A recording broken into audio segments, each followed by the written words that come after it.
Okay, right. So, let's transition to the panel format. We have like half an hour, and it's supposed to be, and it will be, I hope, an open exchange. So, also involving Ignacio, I hope, and the audience to talk about some of these subjects that we heard about this morning. Dan, maybe I started off with a question to you. So with Project Chrono, does your team, do you use it, let's say, also to train robotic systems, so where AI-driven robotics are concerned? Do you use that as well for that purpose once you were to have a digital twin? And do you routinely use it for synthetic data generation for training, for example, of AI-driven robotics? Yeah. So actually, 2 weeks ago we had the presentation at the conference over in Europe. It was about the vision language models, like frontier models. So essentially, the idea is it combines sort of large language models. There's a vision component. There's a large language component, and the idea is to just say like zero shot. Go, I forgot my sleepers in the bedroom and go get them. And if the assumption is that the robot doesn't know anything about your apartment or like, an alien environment, and he starts reasoning, he looks around and he says like, okay, sleepers. And he sees, for instance, the kitchen. Okay, the sleepers are not in the kitchen, probably the person said bedroom. So basically, it has like a frontier map and assigns a low probability of being there. So it looks elsewhere. So it starts reasoning. And what we did it in Chrono, and we had like multiple agents, where the idea is for them to talk to each other. So if they look for the sleepers and one robot entered the room and didn't find the sleepers there, the other robot later on not visit the same room because that was done. So basically it's supposed to be zero shot, and you just take this VLFM and deploy it, and you can simulate things, and basically you can see the robots talking to each other and looking around, searching for in this case the sleepers. So that kind of stuff. Also, for reinforcement learning, quadrupeds and such. So I have to just make one point clear. Chrono is heavy duty. It's like compute hungry. Like for instance, if you take Isaac Sim, you can have like literally hundreds, probably thousands of simulations on one GPU. Chrono uses one GPU for sensing, and it uses GPU computing for like thermal mechanics. We're moving into knowing a finite element. So for us, we cannot cram many simulations on one GPU. So it's a different when it comes to reinforcement learning. I'm a mechanical engineer. My background is like I solve different classes of problems.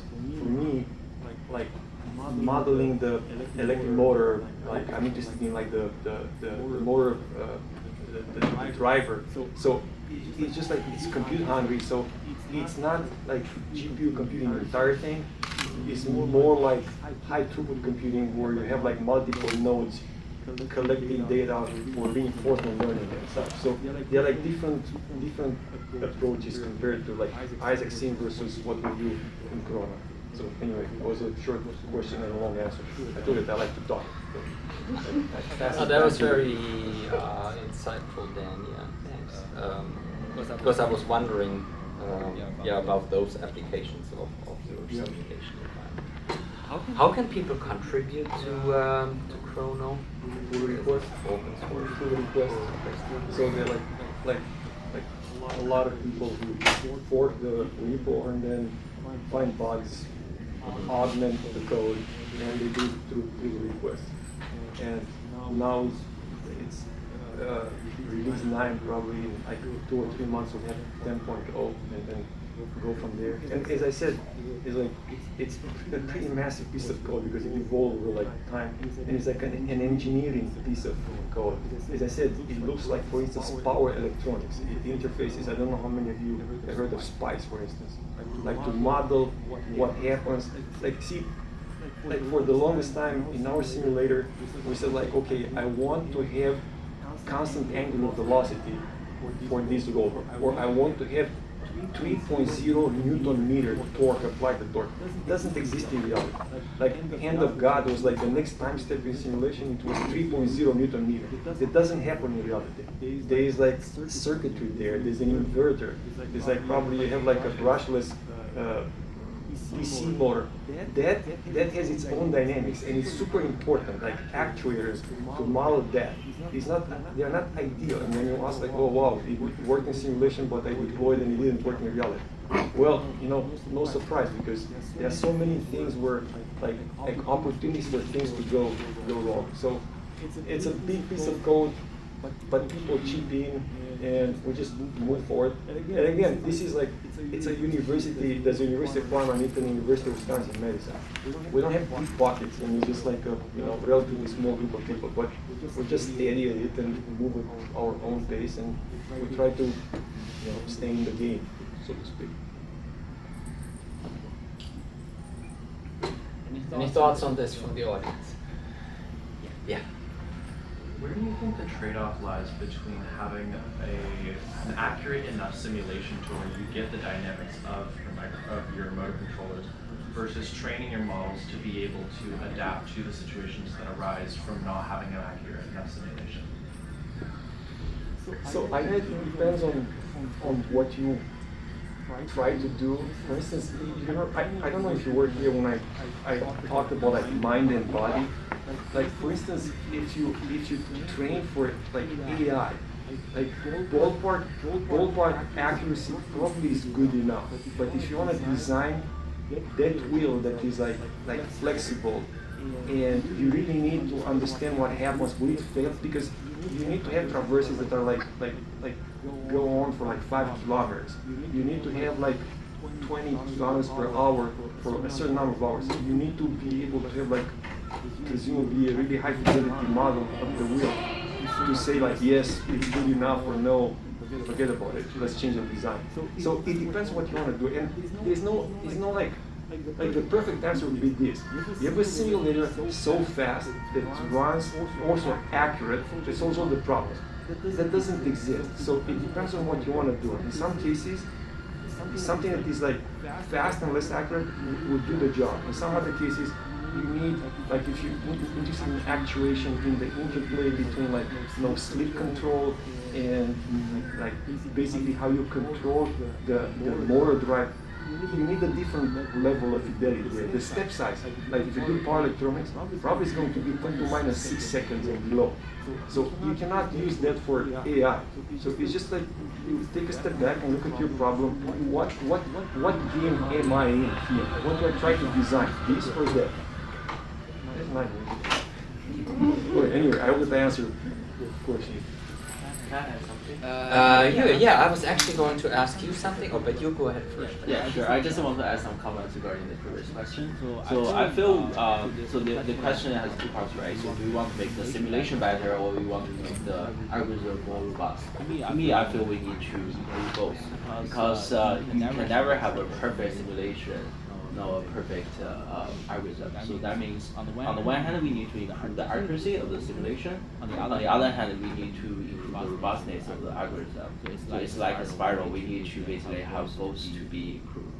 That's my very high level comment. When you're training for imitation learning, you don't necessarily need all that detail, right? Like I'm right. I'm asking. So if you're, I guess I'm asking. You only need so much detail if you're training models for imitation learning. Like you can go high fidelity, but would it even matter? Right. I guess for imitation learning, you want so basically there are 2 parts, right? You want the data scale to be very large, and also you want the data to be high quality. And when you train imitation learning algorithm, you don't need to know like you said, a lot of details probably don't matter. You just input the visual observation into the algorithm, and you just directly map the visual observation to the output, which could be the control signal. Ideal case is the model can learn the mapping by itself with large data.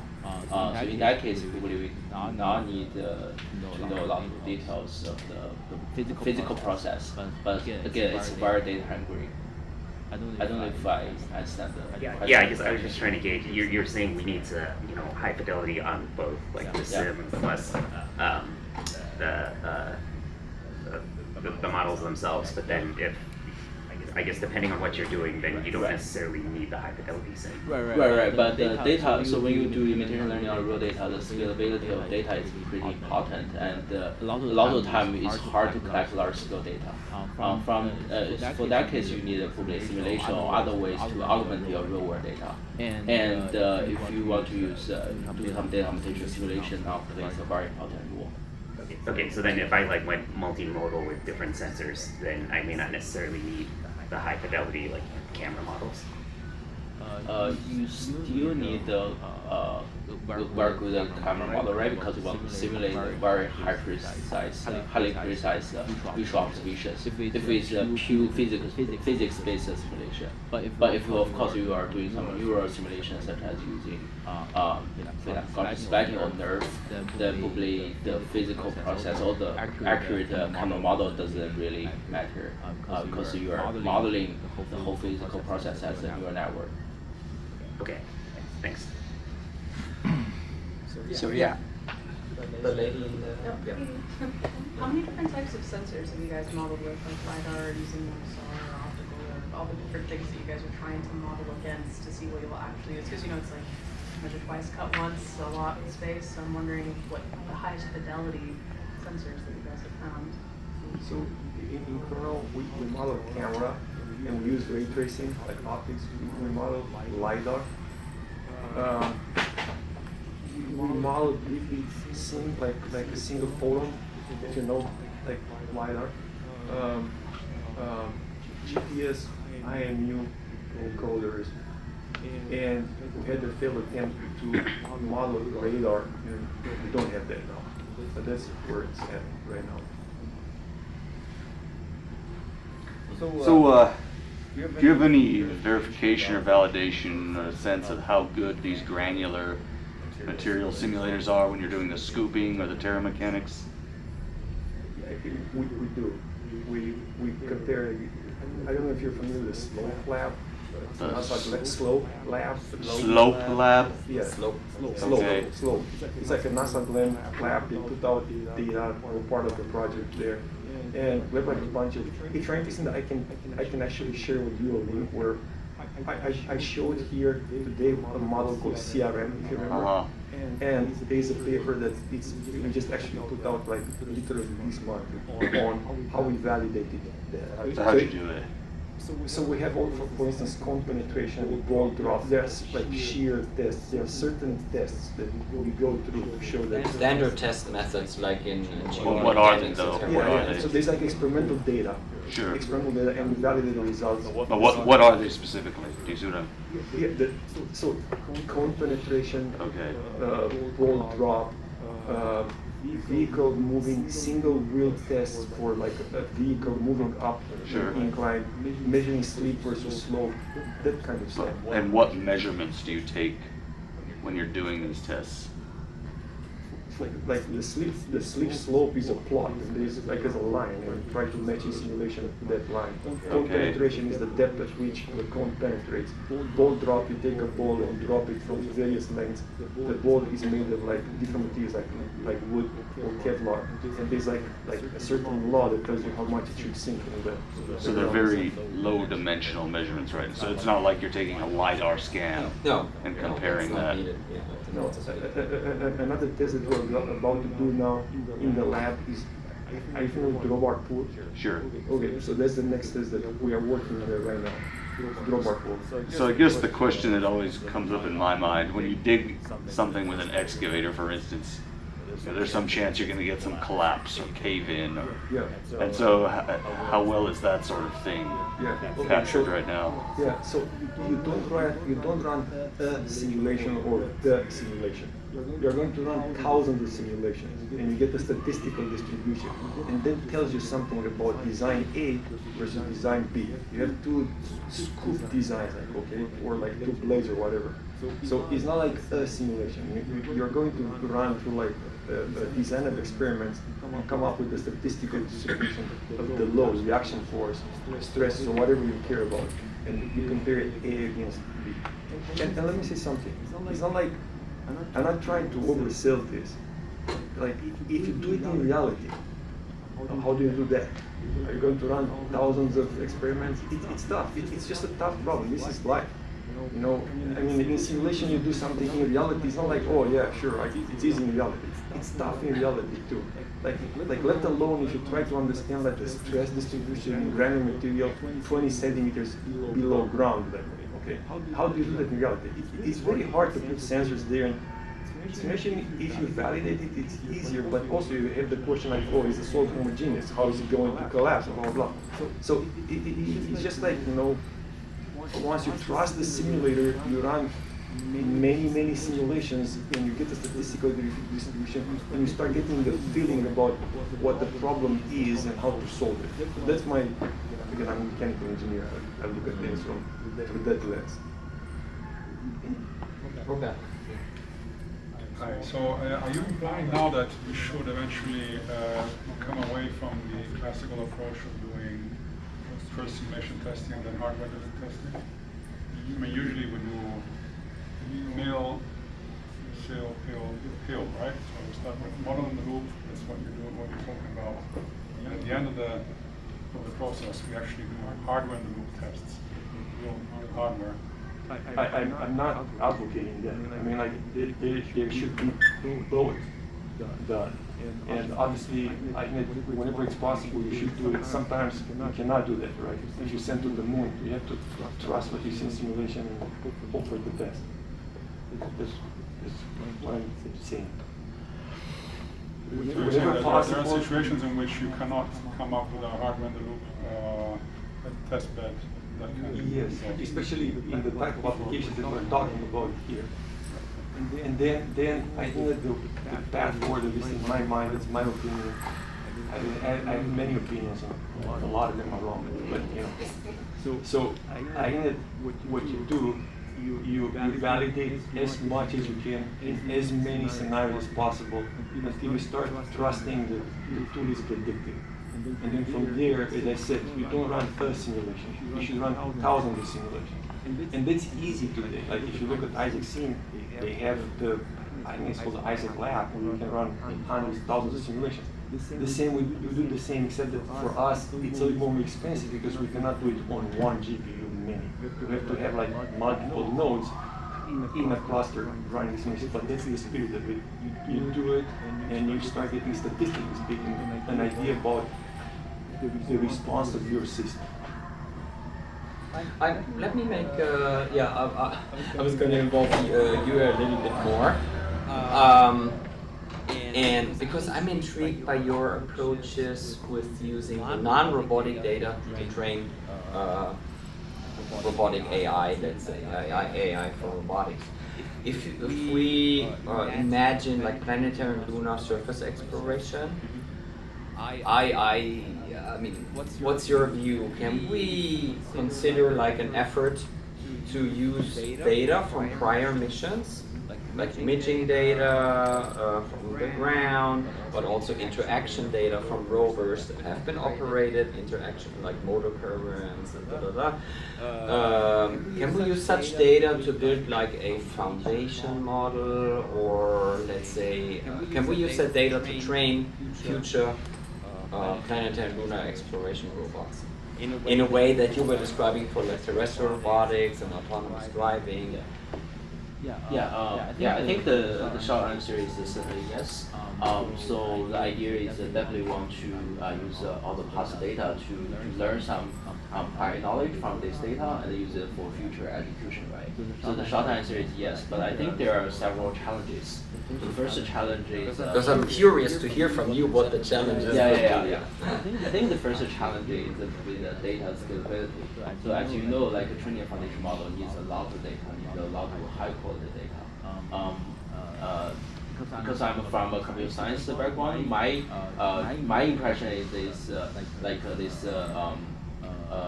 space data compared to, for example, image data or robotic data or others, it's much smaller. Meaning that training such a foundation model is quite hard with the current data we have. That's I guess where the simulation comes in. So when you have this, you have already accumulated a small amount of data, you can use them as a seed to basically do some reconstruction, to put it into even some physical-based simulator to generate much more data, so that you can train a foundation model using both synthetic data and real-world data you captured. So that's one thing we can do. And the other thing is, I think training a foundation model purely from this space robot data is still quite challenging because of the data scalability, even we have synthetic data. But another thing we can do is we can leverage existing foundation models and do some post-training or fine-tuning of the model using the in-domain data. So the idea is it's like our human. Once we know a lot of different knowledge, we kind of more generalizable, and we have some prior knowledge, and when we learn new disciplines, so it's much faster. So if we think about the foundation model that is trained on all the internet knowledge, so putting them into the space domain is probably even easier than training them from scratch. So that's the second thing I think we can do, basically training for fine-tuning the foundation model for space domains with, like I said before, like with the synthetic data with the real-world data. And I think the third thing we might be able to do is can we use some generative AI model to generate data for space? So like I said, we have already accumulated a small amount of data. So in addition to purely reconstruction, and we might be able to train some, for example, video generation model to learn how the moon surface looks like, so that we can sample from the generative model to generate new observations. That can be used another data source for training such model. That sounds great. Yeah. So, sorry, quick follow-up questions. Yeah. Talking about your simulation, you kind of try to extract those and some patterns from data based on the Gaussian. Yes. I was wondering whether you have actually taken into account some physics. So, for example, you have different rigid and things like that. Have you actually thought about use some kind of physics? So if this is the object and that's going to be follow this Newton's law or things like that, so that can help to basically minimize this uncertainties. Right. That's an excellent question. So I guess for the autonomous driving scenario or use case, because autonomous driving is a perception-heavy task, meaning that the physics might not be that important, because a lot of time you just need to reason about the collision, etc. You don't need to know, for example, the friction of the ground, etc. So in that case, we did not model the physics for driving. But for a lot of robotic case, like the image I showed, how to turn image into robotic data. In that case, we model physics. So what we do is we need to basically reason the very highly precise physics for different objects and environment. Specifically for that figure, what we do is we first use a vision language model to estimate some physical parameters for the reconstructed objects. For example, the material of the object, or the friction of the object, or the mass of the object. And after that, we do some optimization of those physical parameters. So and of course, to do the optimization, we need to combine the representation with the underlying physics-based simulator. So we do use SXM or Moderator for this physical integration, and a lot of time we use Google's Moderator, because compared to SXC, it has a better physical accuracy. But of course, we look at some, for example, high efficiency simulation. We use the SXC. Same reason as in dimension. So we want to simulate the scene in parallel. We want to do some thousands simulations at the same time. Then for those scenarios, we use the SXC. I see. Yeah, just very quick. So basically, that's about like fidelity of the world models, right? So put into the lunar environment, right? So in this case, you have the regolith, so and all the stuff there. So when you rover, you traverse on the surface of the moon, and you actually there's a softness that you really need to model, right? And also not very important like the gravity and the temperature, all of these.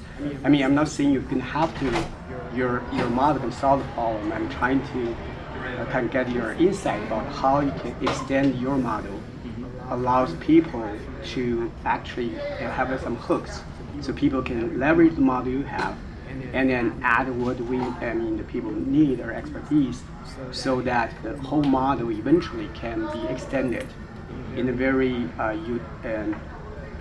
unified way. Right. So that's kind of like my question. Is also including in some of your lunar simulations. It's very, very good. I was wondering whether, your thoughts, all of your thoughts about how this can be done. I'll probably start with the first idea, which is we have been trying to do some physics-based Gaussian splatting. So in addition to geometry and appearance, we try to add the physics process to the Gaussian splatting procedure. So a couple of simple things we do. So first, we just add, for example, the transformation to each Gaussian, so that we can the rigid transformation of each Gaussian, so we can model the dynamics of the scene, the moving parts of this. So that's one the first step we are doing. The second part is we try to combine it with the material point method, so that we can model all the particles which are the Gaussians with external forces. For example, we can model.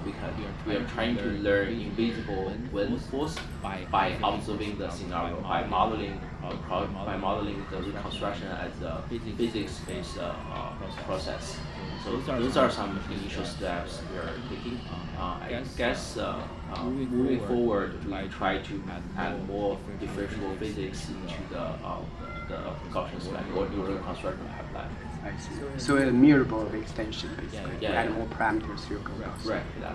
Yeah, let's have maybe a final remark because we're approaching the top of the hour. Yeah. Go ahead. Yeah, I have a small question. So your Gaussian-based reconstruction model, essentially I was really impressed by how you reached the field of view for the video. Do you think there's a chance of you incorporating other sensor data? So if your camera has a sensor, visual sensor, can you do some same for maybe LiDAR, right? Where you have point cloud data and now you want to increase the field of view with put some other things in there, and now could you extend? Right. So the short answer is we do use multi-model data. For example, we use a LiDAR to provide the supervision for the depth estimation, so the geometry reconstruction is more accurate. And then in addition to LiDAR, we also capture some audio and try to use the neural audio field, so that we can reconstruct the audio at any point in the scene. Yeah. Quick question. Yeah, related to the Gaussian splatting, looks like the video, right, is from the vehicle. Yeah. So you only have your view from this certain direction, certain point. Right. So normally, if you want to reconstruct the 3D scene, you like to have the view from different angles. Right. So how to handle that? And related to that, ideally you need to have the accurate pose estimation of the camera. Yes.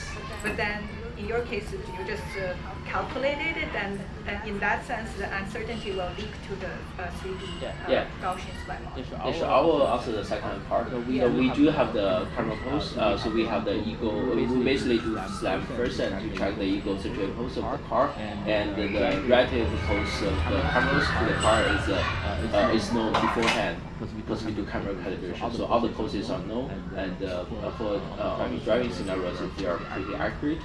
And for the first question, so we have the because we drive along the street and we basically have different observations from different view angles. Of course, there are still occlusions behind the scene, like in some invisible parts. So in that case, we can combine some, for example, some captures from the third view cameras. For example, if there is a surveillance camera that can capture the scene from different view angles, and we can also add those observations into the reconstruction pipeline. But because of the data we do not access to those third view cameras, that's why we only do egocentric view reconstruction. Okay. I guess let's wrap it up. Exactly. Thank you. Yeah. Thanks everybody for this continued session as part of the space robotics workshop. I guess this afternoon we go on with another couple of talks and another panel. Feel free to take these postcards with you. Right, and don't forget about the exhibition space. I guess that's also where the lunch is being served, so you cannot miss it.